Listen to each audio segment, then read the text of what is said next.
পূর্বস্থলী 1 নম্বর ব্লকের নরসদপুর গ্রাম পঞ্চায়েতের গঙ্গা ভাঙন কবলিত কিশোরগঞ্জ এলাকা পরিদর্শন করলেন পূর্বস্থলী দক্ষিণ বিধানসভার নবনির্বাচিত বিধায়ক প্রাণকৃষ্ণ দফাদার।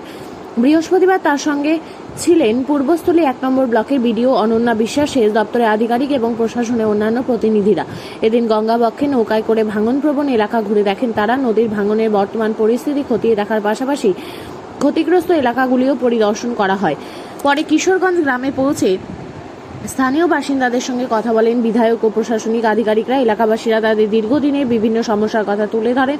বিশেষ করে গঙ্গা ভাঙনের কারণে বসতভিটা ও কৃষিজমি হারানোর আশঙ্কা, ভাঙাচোরা রাস্তা, পর্যাপ্ত আলোর অভাব সহ একাধিক নাগরিক সমস্যার কথা প্রশাসনের নজরে আনেন। বাসিন্দাদের দাবি, কয়েকদিন আগে সরকারের উদ্যোগে প্রায় 700 মিটার এলাকায় বালির বস্তা ফেলে ভাঙন রোধে কাজ করা হলেও খাঁচা ফেলে স্থায়ীভাবে কাজের দাবি জানান তারা। তাদের বক্তব্য, অস্থায়ী ব্যবস্থা দিয়ে দীর্ঘমেয়াদে এই সমস্যা থেকে রেহাই মিলবে না।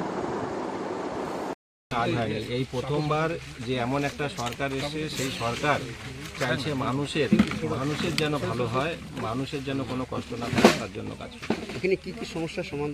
এখানে সমস্যা দেখুন, গঙ্গা ভাঙন হচ্ছিল সেটা তো এর আগে আমাদের যিনি আধিকারিক রয়েছেন ওনারা দেখে গেছিলেন। তারপর ওইটার মেরামতো হয়ে গেছে, ঠিকঠাক হয়ে গেছে। সঙ্গে আজকে ম্যাডাম আসলেন, ভিডিও ম্যাডাম।